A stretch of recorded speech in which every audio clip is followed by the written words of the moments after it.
اوپر مصیبت آئی ہے، ہمارے اوپر اللہ کا عذاب آیا ہے، لیکن ہم دعا کر رہے ہیں لیکن ہماری دعا قبول نہیں ہو رہی ہے۔ سعد ابن ابی وقاص اللہ کے نبی سے کہہ رہے کہ اللہ کے نبی آپ ہمارے لیے دعا کر دیجئے تاکہ میں جو بھی دعا کروں اللہ اس کو قبول کر لے۔ جیسے فلسطینی مسلمانوں کو مارا جا رہا ہے، ان کے بچوں کو کاٹا جا رہا ہے، ان مسلمانوں کو مارا جا رہا ہے۔ مسلمانوں، ہم اپنے بچے سے کتنا پیار کرتے، کتنی محبت کرتے ہیں، لیکن ذرا ان بچوں کا جائزہ لو، ان بچوں کو کیسے مارا گیا، ان کے جسموں سے کھیلا گیا، ان کے خون سے ہولیاں کھیلے گئے، ان بچوں کو معصوم بچوں کو تڑپا تڑپا کر مار دیا گیا، ان کے ہاسپٹلوں میں بم دھماکے کیے گئے، ان کو مارا گیا، لیکن آج مسلمانوں کی دعا قبول نہیں ہو رہی ہے۔ اس کی وجہ یہ ہے اللہ کے رسول صلی اللہ علیہ وسلم بتلا رہے ہیں کہ اے مسلمانوں، میں تمہارے لیے دعا کس قدر کروں، دعا کرنے کی ضرورت نہیں ہے۔ اگر تمہیں اپنی دعا قبول کروانا ہے، جب مسلمانوں کے اوپر اتیاچاروں، مسلمانوں کے اوپر ظلم ہو، تو مسلمانوں کے لیے دعا کرنے سے بہتر یہ ہے کہ مسلمان اطیب مطعمہ کا اپنے خوراک کو پاک کر لے، اپنی غذا کو پاک کر لے، ہماری دعا قبول ہو جائے گی۔ آج ہم یہ کہتے ہیں کہ اللہ ہمارے گھر میں برکت کیوں نہیں آتی ہے، ہمارے پاس پیسے کیوں نہیں ہو رہے، ہمارے گھر میں چین کیوں نہیں ہے، سکون کیوں نہیں ہے، برکت کیوں نہیں ہے۔ اس کے لیے ضروری نہیں ہے کہ ہم اور آپ دعا کریں، اس کے لیے ضروری ہے کہ اللہ کے رسول صلی اللہ علیہ وسلم نے فرمایا اطیب مطعمہ کا، اپنی خوراک کو پاک کر لو، یعنی اے لوگو جو تم کھانا کھا رہے ہو اس کے اوپر غور کرو کہ ہم یہ کھانا حلال کھا رہے ہیں یا حرام۔ اس کے بعد آپ نے فرمایا اے لوگو، اللہ کی قسم اس شخص کی نماز قبول نہیں ہوگی، اس شخص کا روزہ قبول نہیں ہوگا جس نے حرام کا ایک لقمہ اپنے پیٹ کے اندر ڈالا ہے۔ حرام کا ایک لقمہ اپنے پیٹ کے اندر ڈالنے سے 40 روز تک کوئی عبادت قبول نہیں ہوگی۔ آج نمازیوں کی دعا قبول نہیں ہو رہی ہے، یہ ایک حاجی حج کر کے آتا ہے اس کی دعا قبول نہیں ہو رہی ہے، ایک روزے دار کی دعا قبول نہیں ہو رہی ہے۔ اس کی وجہ ہے کہ ہم نے جو کھانا کھایا وہ حلال نہیں ہے، ہم نے جو اپنے پیٹ کے اندر لقمہ ڈالا وہ حلال نہیں ہے، حرام کا لقمہ اپنے پیٹ کے اندر ڈالا ہے، اس لیے ہماری دعا قبول نہیں ہو رہی ہے۔ اس کے بعد آپ نے فرمایا جس شخص کی پرورش سود سے ہو، میرے بھائیوں ربا سے ہو، اس کے لیے بہتر ہے کہ آگ، اس کے لیے آگ بہتر ہے، یعنی جہنم کی طرف آپ نے اشارہ کیا۔ آج مسلمانوں کو کاٹا جا رہا ہے، مسلمانوں کو مارا جا رہا ہے، اس کی پیشین گوئی جناب محمد الرسول اللہ صلی اللہ علیہ وسلم نے 1400 سال پہلے کر دیا۔ یوشک الامم ان تداعی علیکم کما تداعی الاکلۃ الی قصعتها۔ اے مسلمانوں، تم پر ایک زمانہ ایسا آئے گا، تم دیکھو گے دنیا کی ساری قومیں تم پر ٹوٹ پڑے گی، یہودی تم سے لڑائی لڑیں گے، عیسائی تم سے لڑائی لڑیں گے، دنیا میں جتنے بھی قوم ہیں تم سے لڑائی لڑیں گے اور تم سے مقابلہ کریں گے، اور ویسے ہی تم پر ٹوٹ پڑیں گے جیسے دسترخوان پر لوگ کھانا کھانے کے لیے ٹوٹ پڑتے ہیں۔ دسترخوان پر جو جیسے لوگ کھانا کھانے کے لیے ٹوٹ پڑتے ہیں، کوئی کھا رہا ہے، کوئی انتظار کر رہا ہے، یہ کھا کر اٹھے تو ہم کھانے کے لیے بیٹھیں گے، یہ کھا کر اٹھے تو ہم بیٹھیں گے۔ ویسے ہی مسلمانوں کو مارنے کے لیے، مسلمانوں کو ذلیل کرنے کے لیے، مسلمانوں کو مارنے کے لیے، مسلمانوں کو ستانے کے لیے دنیا کی ساری قومیں ٹوٹ پڑیں گی۔ میرے بھائیوں آج دیکھ لیجئے مسلمانوں کے پاس اتنا ملک ہے، اتنا مسلمانوں کے پاس دیش ہے، آج مسلمانوں کی تعداد کم نہیں ہے، پھر بھی سنیے یہاں پر مسلمان کو مارا گیا، وہاں پر مارا گیا، وہاں پر زندہ جلایا گیا، وہاں پر کاٹا گیا۔ اس کی وجہ یہ ہے ایک صحابی کھڑے ہوئے اور پوچھا اللہ کے رسول کیا اس وقت ہماری تعداد کم ہوگی؟ کیا اس وقت ہماری تعداد کم ہوگی جب مسلمانوں کو مارا جائے گا، مسلمانوں کو گاجر اور مولی کی طرح کاٹا جائے گا، تو کیا اس وقت ہماری تعداد کم ہوگی؟ نحن یومئذ ومنک اللہ، کیا اس وقت ہماری تعداد کم ہوگی؟ آپ نے فرمایا نہیں نہیں، بل انتم یومئذ کثیر۔ اے میرے صحابہ اس وقت مسلمانوں کی تعداد کم نہیں ہوگی، لیکن ہاں وَلَكِنَّكُمْ غُثَاءٌ كَغُثَاءِ السَّيْلِ، لیکن مسلمان جھاگ کے مانند ہو جائیں گے۔ جب سیلاب آتا ہے، سیلاب کے اوپر پانی کی جو لہریں ہوتی ہے اوپری بھاگ اوپر والا حصہ، مسلمانوں کی حیثیت اسی طرح ہو جائیں گی، اور کافروں کے دلوں سے مسلمانوں کا خوف نکال دیا جائے گا، مسلمانوں کا رعب و دبدبہ نکال دیا جائے گا، کافر مسلمان کو دیکھ کر ڈرے گا نہیں، اور اللہ رب العالمین مسلمانوں کے دلوں میں ایک کمزوری ڈال دے گا، ایک وہن ڈال دے گا۔ پھر صحابہ کھڑے ہوئے اور پوچھا اللہ کے رسول وہن کیا ہوتا ہے، یہ کمزوری کیا ہوتی ہے؟ آپ نے فرمایا حب الدنیا و کراہیت الموت۔ اے میرے صحابہ، اس وقت مسلمانوں کا حال یہ ہوگا کہ مسلمان دنیا سے محبت کریں گے اور موت کو ناپسند کریں گے۔ جو موت آنا ہے،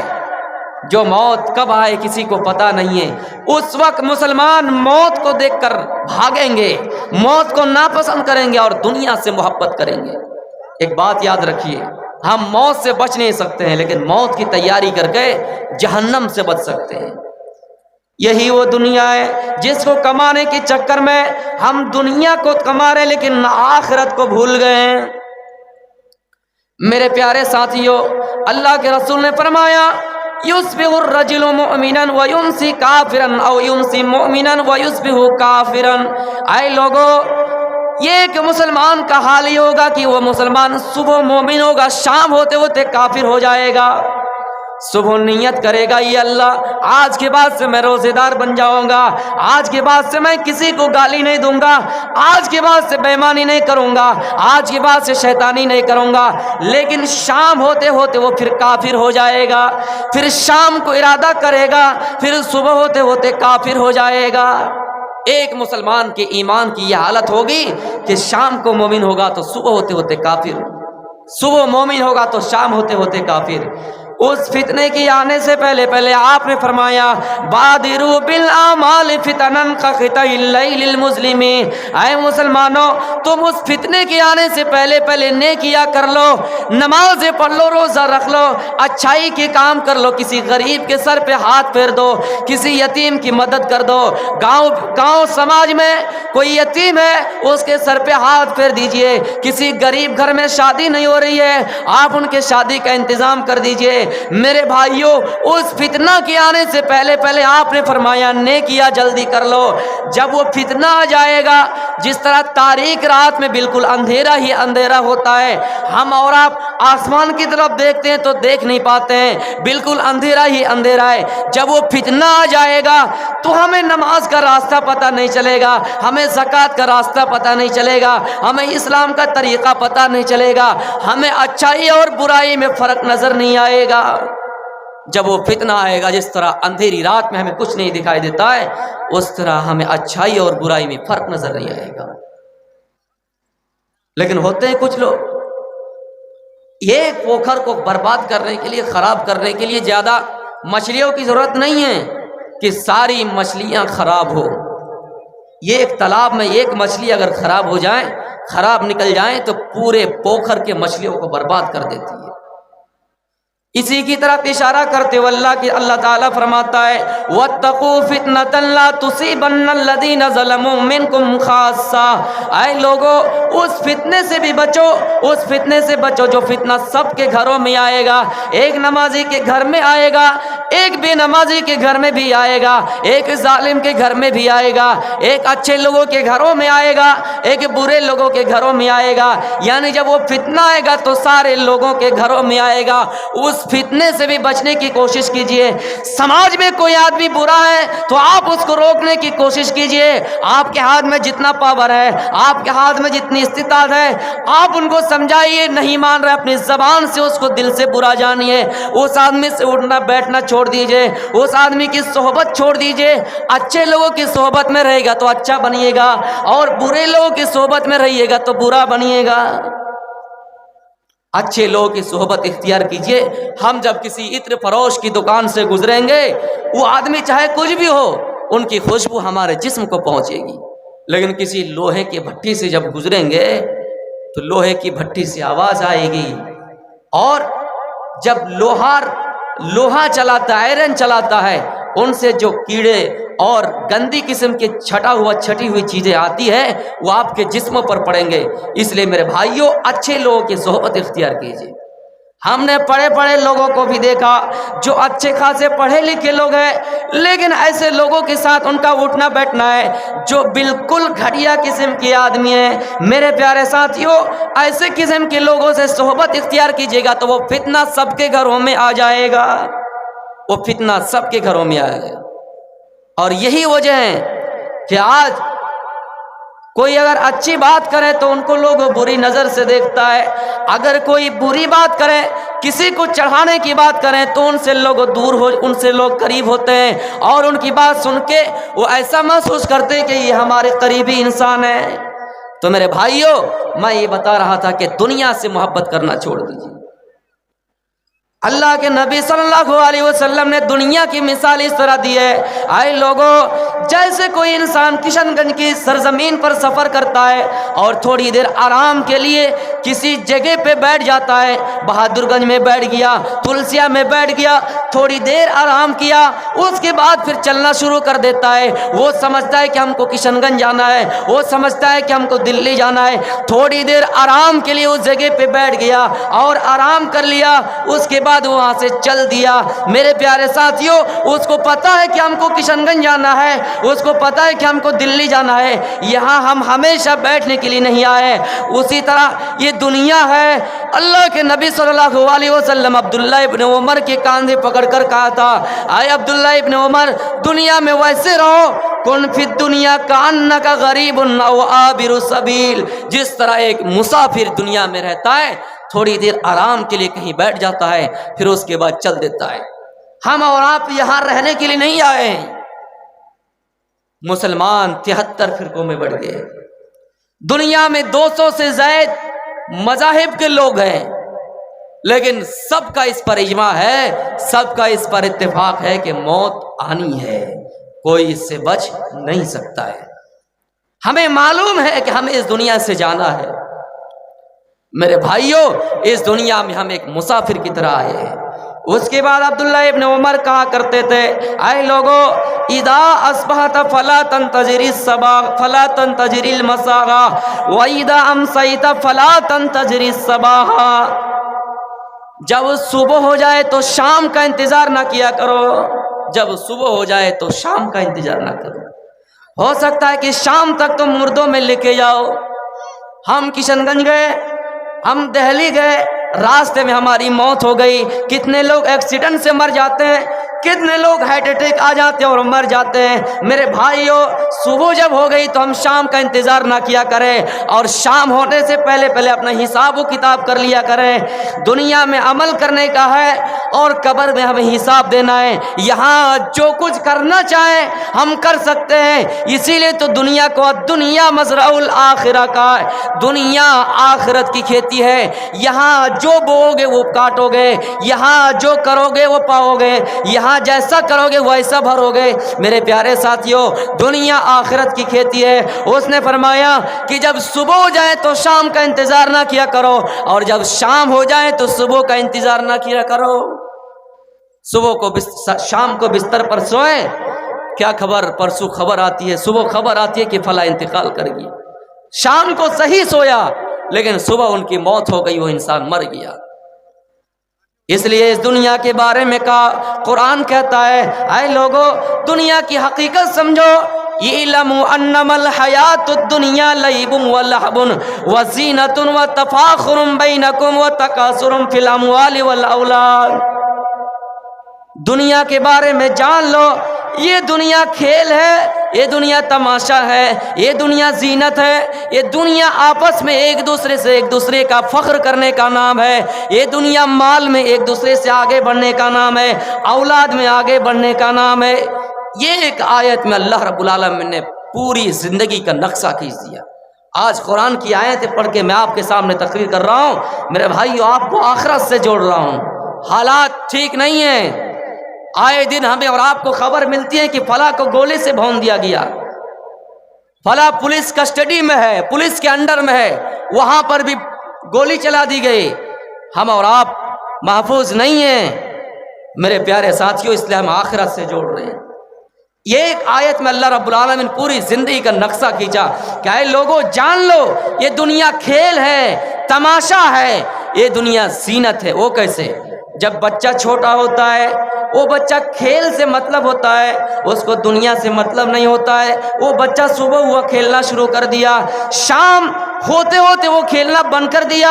اور شام کے بعد پھر وہ بستر میں سو گیا۔ ان کے دماغ میں کوئی ٹینشن نہیں ہے، ان کے دماغ میں کوئی الجھن نہیں ہے، گھر میں کچھ کھانا ہے یا نہیں، تھوڑا سا کھانا مل گیا، غذا مل گیا، تھوڑی سی خوراک مل گئی، اس کو کھا لیا، بچہ پھر آرام سے سو گیا۔ اسی کی طرف اشارہ کیا، اے لوگوں دنیا کھیل ہے، پھر اس کے بعد کا وہ لہو، دنیا تماشا ہے۔ پھر بچہ بڑا ہوتا ہے اور بڑا ہونے کے بعد اس کو ایک دوسرے سے ہنسی مذاق کرنا پسند آتا ہے، وہ آپس میں ایک دوسرے کو مارتا ہے، وہ اس کو مارتا ہے، وہ اس کے ساتھ ہنسی مذاق کرتا ہے، تماشا، اس کو دنیا اس کو تماشا لگتا ہے۔ پھر اور بڑا ہوتا ہے، جوان ہوتا ہے، جوان ہونے کے بعد اس کو زینت اختیار کرنا اچھا لگتا ہے،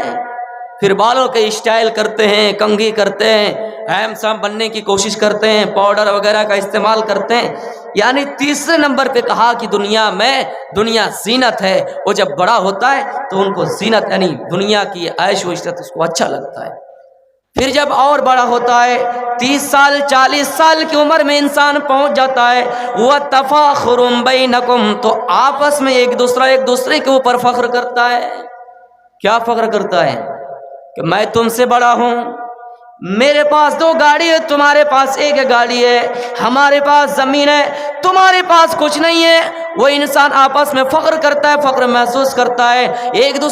دوسرے سے فخر محسوس کرتا ہے۔ اور بڑا ہوتا ہے، 50 سال کی عمر میں پہنچ جاتا ہے، 60 سال کی عمر میں پہنچ جاتا ہے، وَتَكَاثُرٌ فِي الْأَمْوَالِ وَالْأَوْلَادِ، تب پھر اس کو گھمنڈ ہو جاتا ہے اور وہ یہ سوچتا ہے کہ میں تم سے مال میں آگے ہوں۔ پھر خاندانی جذبہ پیدا ہوتا ہے، میرا خاندان تم سے بڑا ہے، میری عزت تم سے زیادہ ہے، میرے پاس زیادہ تم سے مال ہے، تم کو چاہوں تو اگر ہم کل کائنات میں تھوڑی سی جائیداد اگر بیچ دوں تم کو ہم نچوا سکتے ہیں۔ وَتَكَاثُرٌ فِي الْأَمْوَالِ وَالْأَوْلَادِ، پھر وہ جب بڑا ہوتا ہے تو مال سے فخر کرتا ہے کہ ہمارے پاس مال زیادہ ہے، ہمارے پاس خاندان زیادہ ہے۔ میرے پیارے ساتھیوں، اس کے بعد اس آیت میں کہا عَجَبَ الْكُفَّارَ نَبَاتُهُ ثُمَّ يَهِيجُ فَتَرَاهُ مُصْفَرًّا، پھر ایک مثال دی، کَمِثْلِ غَيْثٍ، جب کسان کھیتی کرتا ہے پہلی مرتبہ جب اس میں اناج ڈالتا ہے، زمین میں اناج ڈالتا ہے، جب پودا اگتا ہے، ہریالی اس میں نظر آتی ہے، وہ پودا کھلکھلا اٹھتا ہے، ہرا بھرا اٹھتا ہے، وہ کسان دیکھ کر اس پودے کو لہراتے ہوئے پودے کو دیکھ کر خوش ہو جاتا ہے، اس پودے کو دیکھ کر کسان خوش ہو جاتا ہے۔ پھر وہ پودا بڑا ہوتا ہے، دھیرے دھیرے اس میں اناج آتا ہے، اور اناج آنے کے بعد ثم یہیج فترہ مصفرہ، پھر وہ زردی مائل ہو جاتے ہیں، زردی رنگ کے ہو جاتے ہیں، یعنی وہ کھیتی پک جاتی ہے، وہ کھیت پک جاتا ہے، پھر اس کو کاٹ دیا جاتا ہے، ثم یکون حطاما، پھر جب کاٹ دیا جاتا ہے تو ریزہ ریزہ ہو جاتا ہے۔ اس زمین کی طرف دیکھیے، جب کٹی ہوئی کھیتی ہو جاتی ہے، وہ کھیت کٹ جاتا ہے تو اس کی طرف دیکھیے، آپ کو دیکھنے میں اچھا نہیں لگے گا۔ اس لیے میرے بھائیوں، قرآن نے یہ مثال دی کہ دنیا اسی طرح ہے، آپ کو دنیا رنگین لگے گا، آپ کو دنیا حسین و جمیل لگے گا، آپ جب تک جوان ہیں آپ کو دنیا رنگین لگے گا، یہ دنیا لہلہاتا نظر آئے گا، لیکن آپ بڑے ہوتے جائیں گے، آپ کی جوانی ڈھلتی جائے گی، دھیرے دھیرے آپ کو یہ دنیا کھیتی کی طرح لگتے جائیں گے، یہ دنیا کھیتی کی طرح لگتے جائیں گے، اور جب کھیتی کٹ جاتی ہے آپ کو دیکھنے میں خراب لگتا ہے، اس طرح میرے بھائیو آپ زندگی سے تنگ آ جائیں گے۔ انسان کی زندگی 20 سال سے 30 سال تک یہ اچھی زندگی ہے، لیکن کیا خبر ہے کہ ہم اس دنیا میں ہی، اس زندگی میں ہی ہم اللہ کو پیارے ہو جائیں، اللہ کے پاس چلے جائیں۔ اتنی ساری چیزیں کہنے کے بعد اللہ فرماتا ہے، اے لوگوں دنیا کو زینت سمجھو، دنیا کو کھیل سمجھو، دنیا کو تماشا سمجھو، ایک دوسرے سے آگے بڑھنے کا نام سمجھو، لیکن یہ دنیا حقیقت میں وَمَا الْحَيَاةُ الدُّنْيَا إِلَّا مَتَاعُ الْغُرُورِ، حقیقت میں یہ دنیا دھوکے کا سامان ہے، یہ دنیا دھوکے کا سامان ہے، یہ دنیا کی زندگی ہمیں اور آپ کو دھوکے میں ڈال رکھا ہے میرے بھائیوں۔ ہم دنیا سے چلے جائیں گے، ہماری زمین پڑی رہ جائے گی، ہماری بلڈنگیں پڑی رہ جائے گی، ہم کو قبرستان میں دفن کر کے آ جائیں گے۔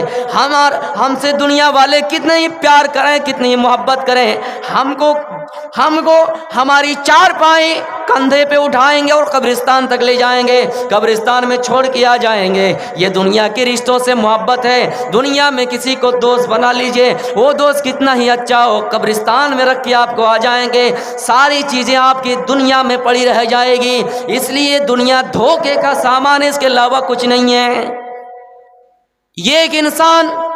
دنیا میں عائش کرتا ہے، دنیا میں مستی کرتا ہے، دنیا میں رنگ رلیا کرتا ہے، دنیا میں اس کے پاس بزنس ہے، دنیا میں اس کے پاس کاروبار ہے، دنیا میں بغیر مچھلی کے، بغیر میٹ کے کبھی کھانا نہیں کھایا ہے، اس کا گھر اتنا اچھا ہے، اس کے گھر کا دروازہ اس کے فیس کے بغیر، چہرے کے بغیر کھلتا نہیں ہے۔ لیکن ایسے آدمی کو اللہ رب العالمین قیامت کے دن لائے گا، ایسے آدمی کو لائے گا قیامت کے دن جو دنیا میں ہمیشہ چین کے ساتھ رہا ہے۔ فرشتوں کو حکم دے گا، او فرشتوں اس شخص کو جہنم میں ایک مرتبہ ڈال دو، ایک مرتبہ ڈال دو، جنہوں نے پوری زندگی 60 سال 70 سال دنیا میں عیش عشرت کر کے آیا ہے، نرم گرم بستر پہ سو کے آیا ہے، ہمیشہ میٹ مچھلی جو کپڑا ایک بار پہن لیا دوبارہ پہننا گوارا نہیں کیا ہے، اس کو ایک مرتبہ صرف ایک پل کے لیے جہنم میں ڈالا جائے گا، پھر نکالا جائے گا اور اس سے پوچھا جائے گا بتاؤ تمہیں دنیا کی عیش عشرت یاد ہے، دنیا کی نعمتیں تمہیں یاد ہے؟ وہ انسان کہے گا اے اللہ ہمیں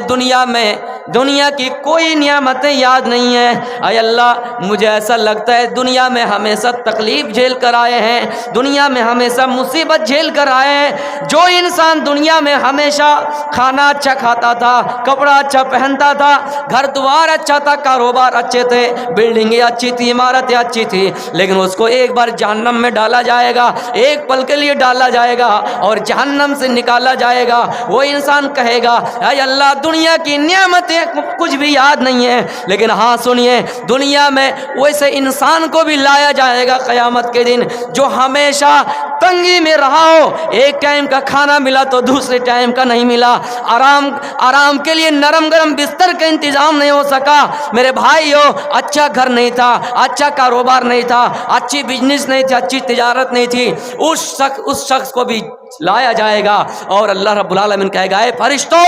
اس کو ڈالو جنت کے اندر، صرف ایک پل کے لیے جنت میں ڈالے گا۔ میرے بھائیوں جنت کی نعمتیں اور جنت کی نہروں کا سیر کر کے جب آئے گا، یہ ایک مرتبہ ایک پل کے لیے مان کے چلیے پلک جھپکتے ہی، اس کو پلک جھپکتے ہی اتنے ٹائم کے لیے جنت میں ڈالے گا اور جنت سے نکالے گا اور پوچھے گا بتاؤ تمہیں دنیا کی تکلیفیں یاد ہیں، دنیا کی مصیبتیں یاد ہے، دنیا میں لوگ تم پر اتیاچار کر رہے تھے، دنیا میں لوگ تم پر لاٹھی ڈنڈے کر رہے تھے، دنیا کی تکلیفیں یاد ہے؟ وہ انسان کہے گا یا اللہ ہم نے دنیا میں تکلیف ہی نہیں دیکھی، ہم نے دنیا میں کوئی مصیبتیں نہیں دیکھی، ہم نے دنیا میں آرام سے رہا ہے، ہم نے دنیا میں عیش عشرت سے رہا ہے۔ میرے پیارے ساتھیوں یہ ایک پل جنت میں ڈالے گا تو دنیا کی تمام تکلیفوں کو بھول جائے گا، ایک پل جہنم کے لیے ڈالے گا تو دنیا کی ساری نعمتوں کو بھول جائے گا۔ اس لیے ہمیں اور آپ کو اس دنیا کی زندگی کے بارے میں سوچنا چاہیے اور غور کرنا چاہیے دنیا میں یہ تکلیفیں کب تک کے لیے ہے، مر گئے ختم، جیسے مر گئے ہماری آنکھ بند ہو گئی قبر میں رکھ کے آ گئے۔